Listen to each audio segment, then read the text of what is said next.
Salut à tous, c'est Pokémon Co. Aujourd'hui, on se retrouve pour une nouvelle vidéo des petites anecdotes. Et comme vous l'avez vu dans le titre, aujourd'hui, on va parler de Rayquaza. Donc, je vous ai déjà mis les choses vraiment importantes de Rayquaza. Donc, Rayquaza est un Pokémon légendaire de type Dragon de la 3e génération, juste là. Et c'est le Pokémon emblématique de Pokémon Emerald. Donc, c'est vraiment le Pokémon de Pokémon Emerald. C'est vraiment le plus important, je trouve. Ensuite, Rayquaza, il dispose d'un très long corps vert qui ressemble un petit peu à un corps de serpent. Donc, on va mettre qu'il ressemble quand même à un serpent, une sorte de serpent. Voilà. Donc, serpent vert. Il ressemble à un serpent vert. Il a de petites ailes.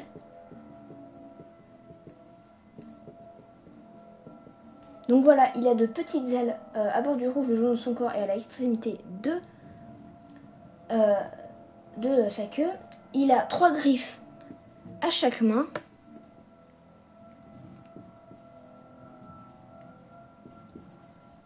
Donc voilà, 3 griffes par main. Et il a aussi une très très large gueule avec 2 crocs visibles et vraiment des dents pointues à l'intérieur. Donc ça c'est assez important, il a vraiment une large gueule.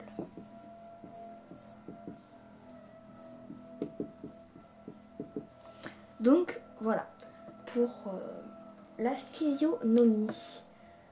Ensuite ce Pokémon donc il vole sans cesse autour du globe. Donc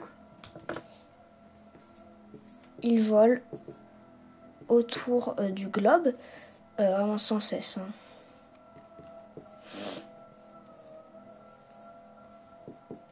Donc il vole vraiment sans cesse autour du globe et autour de la couche d'ozone. Il se nourrit de météorites qui lui permettent de méga évoluer.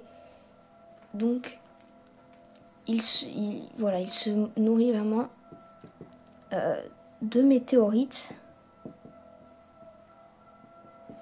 qui lui permettent de méga évoluer.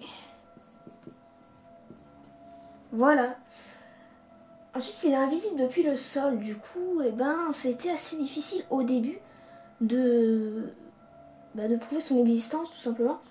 Donc, son existence a été vraiment a été très longtemps inconnue. Il se nourrit également de particules d'eau dans l'atmosphère et son rôle est d'intervenir dans les combats entre Kyogre et Groudon, et même quand ils deviennent Primo. Voilà, donc Primo Groudon et Primo Kyogre. Donc le physique de Rayquaza est inspiré de Quetzalcoatl. Donc c'est divinité de la mythologie aztèque. Donc il a été vraiment inspiré de lui. Je sais pas si j'aurai le temps vraiment de mettre une photo, mais il ressemble vraiment beaucoup. Il est inspiré d'une divinité.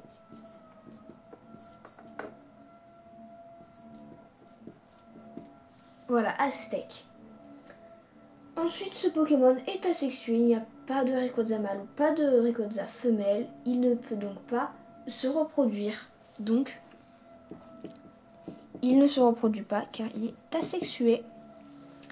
Et voilà, il ne peut pas se reproduire. C'est ce que je viens de dire à l'instant. Bref. Donc voilà pour les attitudes. J'ai oublié de vous le dire aussi que quand il est shiny, en fait, Rayquaza devient noir. Il est magnifique. Donc le vert devient noir. Et il est vraiment magnifique. Je mets même un cœur. Il est incroyablement beau. Voilà, il est vraiment magnifique. Donc je vous invite vraiment à le voir si vous ne connaissez pas, il est magnifique. Ensuite, l'étymologie du mot. Donc pour ceux qui ne savent pas ce que ça veut dire, simplement l'étymologie du mot, ça veut dire d'où il provient, l'origine, l'histoire du mot. Donc dans toutes les langues, Rayquaza provient des termes rayon.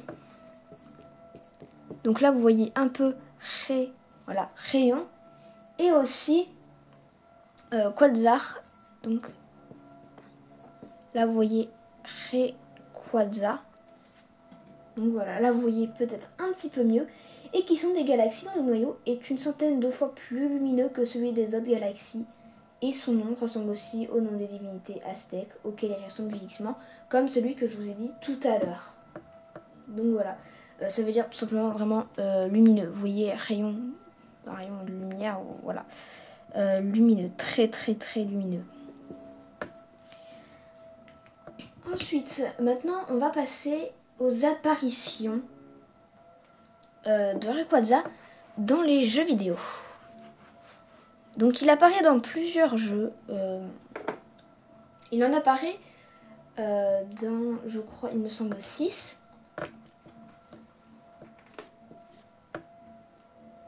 Je crois, il y en a 5 vraiment principaux. Donc il apparaît dans Pokémon Emerald, où je vous ai dit que c'était le Pokémon emblématique.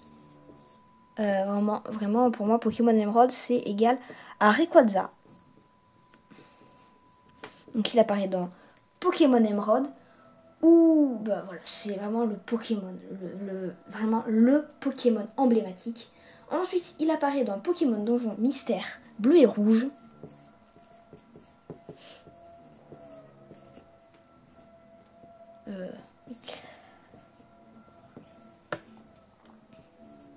Donc il apparaît dans les deux, donc pas la peine de mettre les deux. Il apparaît dans Pokémon Donjon Mystère Bleu et Rouge, où il se trouve en haut de la tour céleste, et c'est le boss final tout simplement du jeu, le principal. Et une fois battu, il détruit la météorite qui était sur le point de s'écraser, car comme je vous l'ai dit, il mange les météorites, il se nourrit de météorites, donc il peut arrêter tout simplement la météorite qui était sur le point de s'écraser. Il apparaît également dans Pokémon Ranger.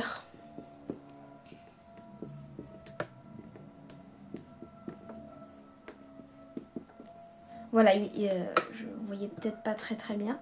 Voilà, il apparaît dans Pokémon Ranger, où après avoir fini le jeu, le joueur a la possibilité de combattre Groudon et Kyogre, et puis Rayquaza, qui se trouve au sommet du temple de Fury. Voilà, tout simplement.